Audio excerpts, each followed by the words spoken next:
Welcome to today's explainer. When you look at a pristine, serene, pure land backdrop like this, it's incredibly easy to just assume that ancient spiritual life was nothing but perfect peace, quiet contemplation, and, well, flawless behavior.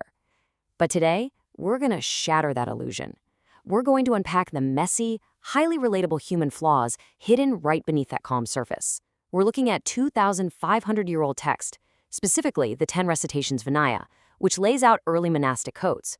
Our goal here is to analyze these ancient rules from a distinctly modern perspective, to extract the deeply practical life principles and survival skills buried in these surprisingly dramatic stories. Let's get into it. So, has human nature actually changed in 2.5 millennia? Honestly, not really.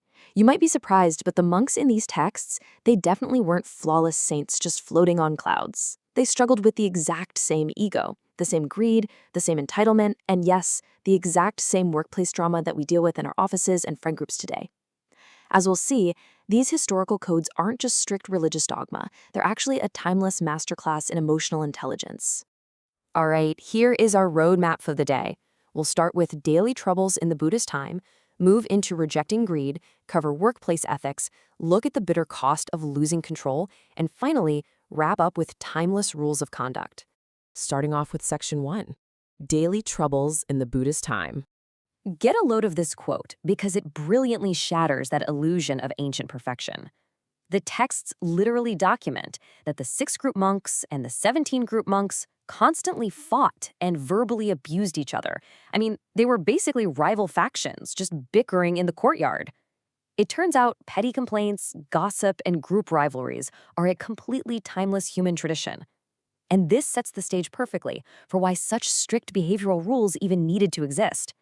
They had to manage some very messy human conflict. Moving right along to Section 2, Rejecting Greed and Social Overstepping. Notice the direct parallel across time here. So on the left side of the story, we have a wealthy, generous layman named Mahatmama who offered to supply the monks with medicine for 4 straight months. But eventually, his premium supplies, stuff like ghee, oil, and honey, naturally ran out. So he offered them bitter herbs instead. And rather than being thankful, a whole faction of monks actually got angry and demanded the premium goods. They basically threw a tantrum. Look on the right. We see the exact modern equivalent of this, entitlement, pushing social boundaries and exploiting a host's generosity. The monks' behavior totally violated the core principle of basic gratitude, which prompted a strict new rule against overstepping the boundaries of a patron's generosity. It's a massive reminder: respect what is offered and don't demand what isn't. Okay, let's jump into Section 3, Teamwork and Workplace Ethics. It is absolutely fascinating how easily these ancient infractions translate directly into modern corporate etiquette. The texts talk about the 6 group monks literally sneaking around to eavesdrop on their rivals through walls, a massive violation of privacy, obviously. Then you had this monk, Channa, who would constantly interrupt senior monks during official rulings, just refusing to let them finish speaking. That behavior resulted in a formal rule demanding active listening and respect for seniority. Honestly, it's amazing. These 2,500-year-old interpersonal conflicts are the exact same things our human resources departments are dealing with today. Take a look at this specific rule. The ancient text describes a monk who silently got up and left a formal meeting for one specific reason: to intentionally disrupt a disciplinary vote against his friend. By leaving, he broke the quorum and caused the whole process to fail. Now think about the modern equivalent. It's exactly like quietly logging off a virtual meeting just to passively-aggressively ruin a group consensus. It is literally a 2,500-year-old lesson in professional teamwork. You just can't sabotage a group process purely because you disagree with where it's heading. Now things take a bit of a serious turn in Section 4, the bitter cost of losing control. Let's look at the tragic story of a monk named Sagata and watch how fast things can unravel. His morning started off amazing. He used incredible focus and miraculous powers to subdue a terrifying fire-breathing dragon that was destroying a local village. He was an absolute hero. But then, in the afternoon, a very grateful patron served him a porridge that was secretly mixed with strong alcohol. By the evening, this once powerful hero was found completely passed out at the temple gates. His robes, his begging bowl, his staff, all just scattered uselessly around him. It powerfully shows how one single lapse in mindfulness can instantly destroy your hard-earned prestige.